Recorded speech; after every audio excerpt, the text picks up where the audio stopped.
Keesokan harinya, saya bekerja membersihkan rumah dari jam pukul 5 pagi. Saya menyapu lantai, mengepel rumah, membersihkan debu dengan kemoceng, mencuci piring, mencuci pakaian satu keluarga, menjemur pakaian, menanak nasi, memasak makanan untuk satu keluarga. Di saat jam pagi, mereka belum bangun dan beranjak dari tempat tidurnya untuk memulai aktivitas. Akan tetapi, mereka bangun di siang hari. Terkadang tangan saya terluka di saat saya membersihkan rumah. Di saat mereka makan, mereka tidak memberi saya makanan. Sedikit pun tidak. Mereka hanya akan memberi saya makanan di saat malam hari saja, itu pun hanya sisa-sisa makanan mereka dan hanya sedikit. Sebenarnya, saya sudah tidak kuat menahan lapar dan haus seharian. Apalagi, ditambah banyak pekerjaan yang dibebankan di pundak saya. Tapi mau bagaimana lagi, saya harus menerima semua beban itu. Saya juga tidak bisa membenci mereka. Walaupun mereka sangat jahat kepada saya, mereka masih tetap menjadi keluarga saya. Setelah mereka makan, saya diperbolehkan makan juga. Akan tetapi bukan di dalam rumah, melainkan di dekat kandang anjing. Setelah makan, saya pergi tidur. Sungguh, malam itu adalah malam yang sangat sepi dan malam yang sangat panjang. Saat saya tertidur, saya bermimpi bahwa anjing peliharaan saya mati dibunuh orang. Akan tetapi, saya tidak bisa melihat wajah si pembunuh itu. Tak lama kemudian, saya mendengar suara yang sangat berisik dan saya merasa seperti ada yang memukul saya dengan batu, maka terbangunlah saya. Saya terkejut, kenapa semua keluarga saya berkerumun melingkari saya lalu saya mencium aroma darah di sebelah saya. Saya pun terkejut melihat anjing peliharaan saya telah tergeletak mati dengan berlumuran darah yang sangat banyak di samping saya. Lalu saya mendengar teriakan orang tua saya, ibu. Memang tidak tahu diri sekali dia.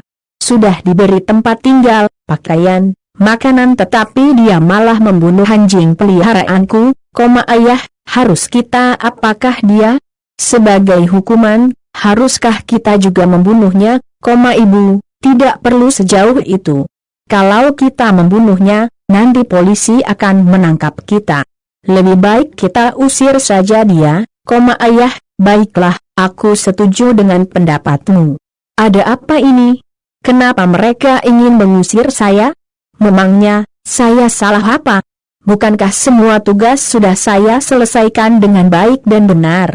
Lalu mengapa mereka ingin mengusir saya?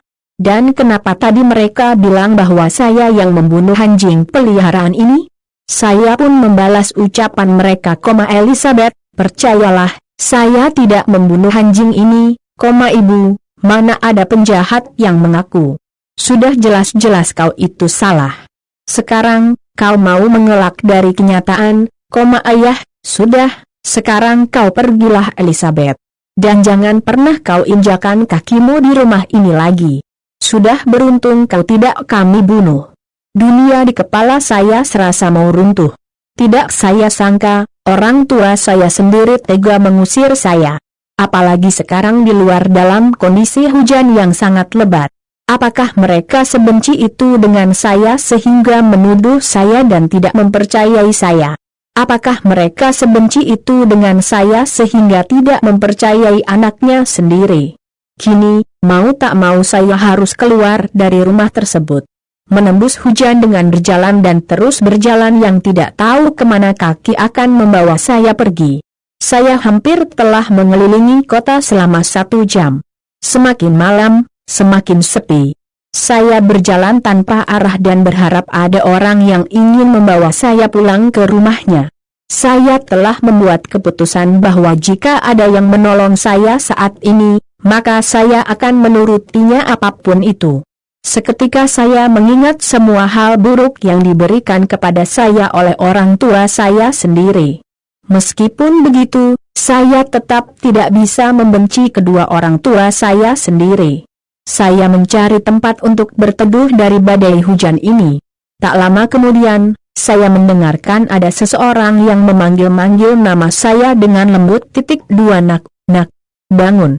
Kenapa kamu ada di sini malam-malam begini, apalagi ini lagi hujan? Di mana orang tuamu, nak? Elizabeth, saya diusir oleh kedua orang tua saya. 2 Diusir sebentar, kita bicarakan saja di kafe itu. Beruntungnya saya masih bisa bertemu dengan orang baik, semoga saja dia mau membantu saya. Saya diajak ke sebuah kafe yang mewah itu, perut saya sudah berbunyi tanda meminta makanan. Semoga saja dia mau memberikan makanan. 2 Kamu mau makan, nak?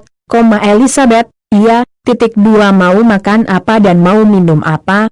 Elizabeth, bolehkah saya meminta 1 porsi nasi goreng dengan air putih? 2 Tentu saja boleh, nambah pun boleh. Pelayan, saya pesan 1 porsi nasi goreng dengan segelas air putih, lalu 1 porsi steak dan 3 gelas soda. Pelayan, baik, mohon ditunggu. Elizabeth, terima kasih. 2 Sama-sama. Nah, sekarang coba ceritakan masalahmu. Kenapa sampai kamu diusir oleh kedua orang tuamu sendiri? Padahal kamu masih sangat kecil. Saya menceritakan semua masalah saya ke orang tersebut. 2 Apa?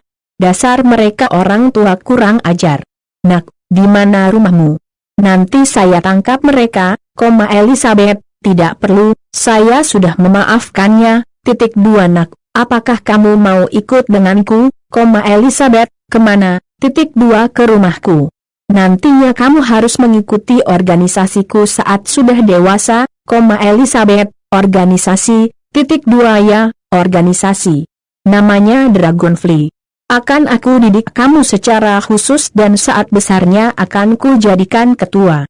Oh ya, namaku Frankie, nak. Mulai sekarang panggil saja aku dengan sebutan Papa. Elizabeth, Papa, Papa Frankie. Ya, mulai sekarang kamu adalah anakku dan mulai sekarang juga kamu akan tinggal denganku. Di saat itu juga saya menangis dengan kencang karena sangat terharu. Lalu Papa Frankie memelukku dengan sangat erat. 10 tahun kemudian saya berusia 12 tahun. Hari ini adalah hari saya pertama kali bekerja menjadi ketua di dalam organisasi Dragonfly milik Papa. Papa, nak, sekarang adalah pekerjaan pertamamu. Gunakanlah semua ilmu yang sudah Papa berikan dengan benar. Jadilah ketua yang bijaksana. Elizabeth, iya Papa. Papa, hari ini adalah hari di mana kamu akan bertemu dengan teman-teman barumu yang akan menjadi anggotamu, nak.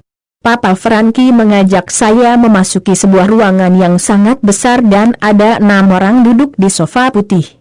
Saat Papa datang, mereka semua berdiri dan menundukkan kepalanya tanda memberi penghormatan. Papa, baik, sekarang kita akan memulai perkenalannya untuk membentuk sebuah kelompok.